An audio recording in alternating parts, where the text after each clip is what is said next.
Just military news update. This is AFP Community News, hosted by Rob Suzon every 12 noon, Mondays to Fridays.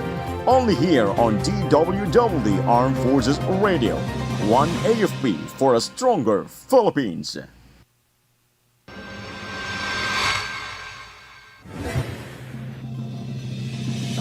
AFP PCG successfully delivers supplies, rotate troops at Ayungin Shoal. Philippine Navy monitors Chinese warships near Scarborough Shoal, no hostile incidents reported.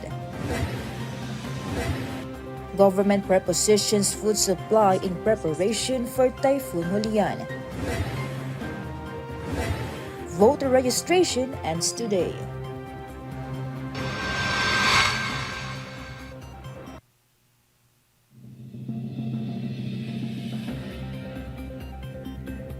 Good day everyone, as well to our troops at Camp Emilio Ginaldo, Quezon City. Today is Monday, September 30, and we'll bring you the latest news from the armed forces and other information around the Philippines. I am Ralph Suzon for AFP Community News.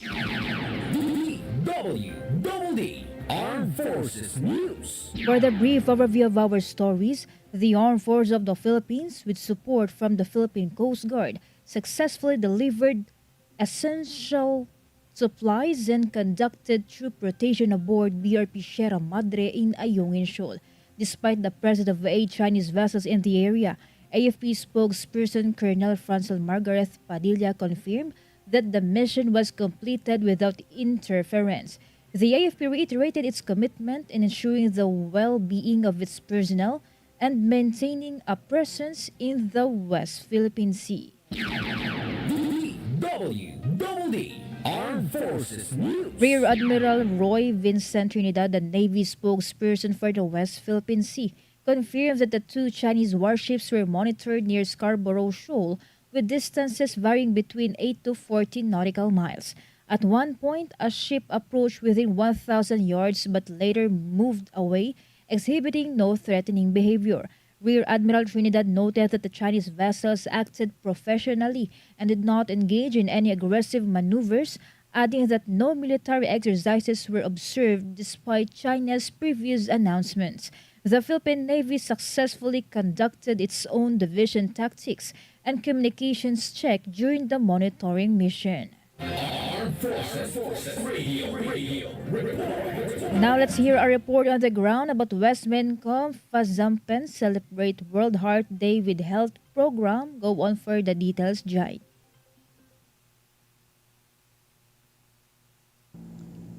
Year of the Philippine Heart Association Zamboanga Peninsula Chapter partnered with Western Mindanao Command conducted a health and wellness program at Camp Navarro, Zamboanga City. The event was in celebration of World Heart Day 2024 and featured CPR training, health lectures, free medical tests, and a Zumba session benefiting both uniform and civilian personnel. Lieutenant Colonel Charlotte Jennifer Valdez, the Chief of CUCS for personnel, emphasized the importance of the program in promoting the well-being of Westmincom personnel. This is Jay reporting for AFP Community News, one AFP for a stronger Philippines. Thank you, Jai. DWDD Armed Forces News. The Armed Forces of the Philippines, along with forces from Australia, Japan, New Zealand, and the United States, successfully conducted a one-day multilateral maritime cooperative activity within the Philippines' exclusive economic zone. The exercise aimed to improve interoperability and operational readiness among the participating nations. The joint exercise involved naval and aerial assets from all 5 countries, with activities focused on communication, tactical maneuvers, and maritime domain awareness. AFP Chief of Staff General Romeo Browner Jr. highlighted the importance of upholding maritime rights under the international law. DWDD Armed Forces News. 16 members of the Bangsamoro Islamic Freedom Fighters Karyalan faction surrendered to the Joint Task Force Central following ongoing military operations and collaborations with local government units. The surrender, led by Alias Oding, a key figure in the BIFF, was facilitated by the 33rd Infantry Battalion in Radha, Muayan, Maguindanao del Sur. The former rebels handed over several firearms and explosives. Western Mindanao Command Commander Lieutenant General William Gonzalez praised the troops' efforts to eradicate terrorism in central Mindanao. Armed Forces Radio. From Solcom, let us hear from Sena about Spear Troopers and PNP Bicol attend Human Rights Caravan on Anti-Terrorism Act. Yes, Rob, personnel from the 9th Infantry Division along with police officers from various provinces in the Bicol region gathered at Camp Elias Angeles Pili, Camarines Sur on September 26, 2024 for the human rights-based approach to the implementation of the Anti-Terrorism Act of 2020 Caravan. The event was conducted by the Anti-Terrorism Council Program Management Center, headed by USEC Bernardo Flores, in partnership with law enforcement agencies and support organizations. It aimed to help law enforcement personnel understand how to implement the Anti-Terrorism Act while respecting human rights. Participants were trained on their roles in evidence gathering, case building, and the responsible application of ATA. The caravan also emphasized the importance of transparency, accountability, and protecting fundamental rights while combating terrorism. This initiative supports the government's commitment to uphold international human rights standards while addressing security challenges. This is Sana from Solcom reporting for AFP Community News, 1 AFP for Stronger Philippines. Thank you, Sena from Solcom. DWDD Armed Forces News. Western Mindanao Command Commander Lieutenant General William Gonzalez joined President Ferdinand Marcos Jr., First Lady Liza Raneta Marcos, and key officials for the inauguration of the 3.17-kilometer Pangil Bay Bridge in Lanao del Norte and the declaration of Misamis Occidental as insurgency-free. The bridge, the longest in Mindanao, is expected to boost regional security and economic progress. Lieutenant General Gonzalez hailed the milestones as signs of successful interagency collaboration promoting peace and development. DWDD National News. And for our national news, classes in parts of northern Luzon were suspended today due to Typhoon Holian. The provincial government canceled classes on the elementary and secondary levels in public and private schools in Ilocos Norte. In Ilocos Sur and La Union, classes on all levels in public and private schools and work in public offices are suspended.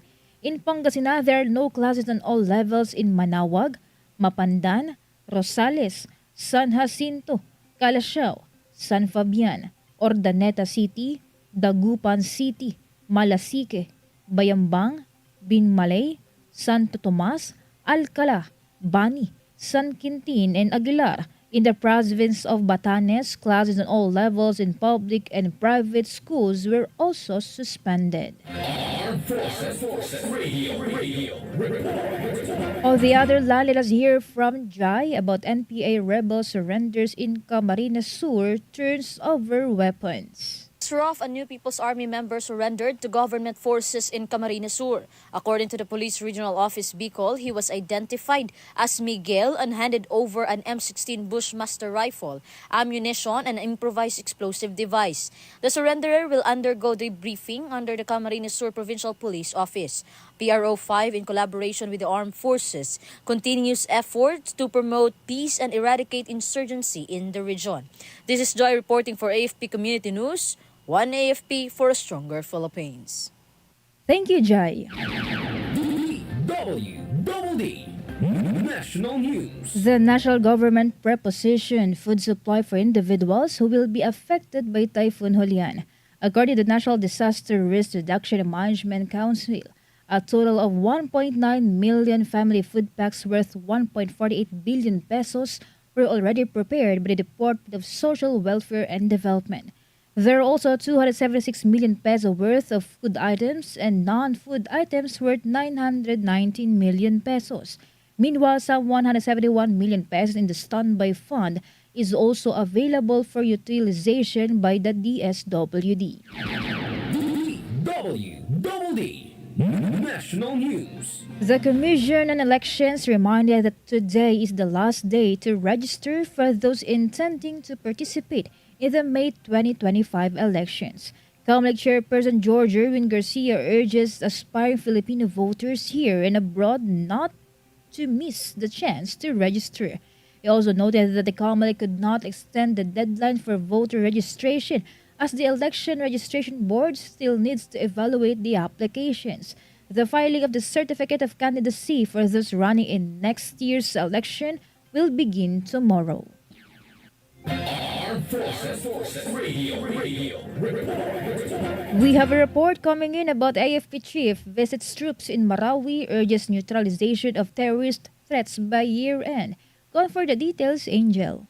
Armed Forces of the Philippines Chief of Staff General Romeo Browner Jr. returned to the 103rd Infantry Brigade in Marawi. He urged the troops to neutralize Dawla Islamiyah and other terrorist groups by year-end. He also emphasized professionalism, loyalty, and commitment to the Constitution. The next day, General Browner visited Marawi Ground Zero, reaffirming the AFP support and modernization efforts. This is Angel Cruz Camomot reporting for AFP Community News, 1 AFP for Stronger Philippines. Thank you, Angel. DWDD National News. For other national news, up to 20 million pesos reward will be offered by the government in exchange for information that will lead to the arrest of smugglers and hoarders of agricultural products. This under the newly enacted Republic Anti-Agricultural Economic Sabotage Act. According to Agriculture Assistance Secretary and spokesperson Ornel de Mesa, under RA 12022, smuggling or hoarding activities can be considered economic sabotage if the seized commodities reach more than 10 million pesos. He added that the new law provides that those who will be found guilty would face a jail term of life imprisonment with no bail recommended. DWDD National News. The Department of Education has ordered schools not to force educators to teach more than 6 hours as stated under the Magna Carta for public school teachers. Deputy Secretary Sonny Angara said that 6 hours of actual classroom teaching would be deemed to have satisfied the daily working hours of the teachers. This means they should not be subjected to salary deductions. Meanwhile, actual teaching loads in excess of 6 hours shall be compensated through payment of teaching overload, provided that it does not exceed 2 hours per day as stipulated in Republic Act 4670. Armed Forces Radio. Let us hear more updates from Beth Tanyete about Westmincom conducts joint tactical combat casualty care training for reservists. The Western Mindanao Command held a joint tactical combat casualties care training at Camp Navarro in Zamboanga City. The training aimed to equip 55 reservists from the various units with the essential medical skills for combat scenarios. The training covered first aid, injury treatment, and evacuation procedure. This initiative support the AFP strategic development of the reserve force. This is Betanyete reporting for the AFP Community News, 1 AFP for Stronger Philippines. Thank you, Beth Tanyete. DWDD National News. Moving on to another story, the Philippine National Police has inked a data sharing agreement with the Land Transportation Office. This will pave the way for police investigators being provided with access to the records of motor vehicles, particularly those that would be used in criminal activities. The Department of the Interior Local Government Secretary Benjamin Abalos Jr. said the agreement will also help streamline and shorten the timeline for issuance of police clearances necessary for vehicle registration and transfer. He emphasized that with most of the criminal elements going digital, the entire government law enforcement machinery must be one step ahead in order to be effective and efficient in crime prevention. DWDD National News. The Philippines is pushing for reform on the United Nations Security Council, particularly expanding the membership to the council. Department of Foreign Affairs Secretary Enrique Manalo said that the UN must rise to the occasion with an agenda that fosters equity, justice, international peace and security, development, and adopts processes that are inclusive, transparent, responsive, and effective. One way to achieve this, according to Manolo, is to reform the Security Council and revitalize the General Assembly. The DFA secretary also called for support for the Philippines' bid for a non-permanent seat in the UN Security Council. Armed Forces Radio. From Pasig, more updates from Ella Mercado about Pasig LGU receives WHO Regional Director's Special Award. The World Health Organization recognized the city of Pasig after the holding of 10th Global Conference of the Alliance for Healthy Cities, which was held in Seoul, Korea recently. The conference, which was attended of a total 1,000 individuals, is composed of officers, representatives, and health experts from 100 international organizations and countries. The WHO Regional Director's Special Award was given to the city of Pasig because of its demonstrated excellence in implementing health and service program as part of the promotion of public health and well-being. Aside from special award, the city was also recognized as one of the first cities in the Philippines who supported urban governance for health and well-being initiative. And according to the release information of the city's Public Information Office, this is for local actions which promotes good governance through multi-sectoral collaboration. Despite this, the city of Pasig assured the continuation and further expansion of their health programs in welfare of their constituents. This is Ella Mercado reporting for AFP Community News, 1 AFP for a stronger Philippines. Thank you, Ella Mercado from Pasig City. DWDD National And News. for other development story, Philippine telecommunications firms are urging the government to subsidize data plans that the companies seek to provide to unconnected Filipino households until 2028.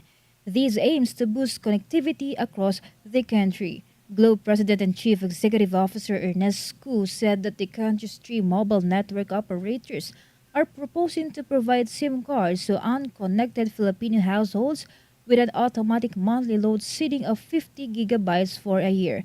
He further emphasized that the telco industry is fully dedicated to leveraging their partnership within the industry and with the government to reach underserved areas.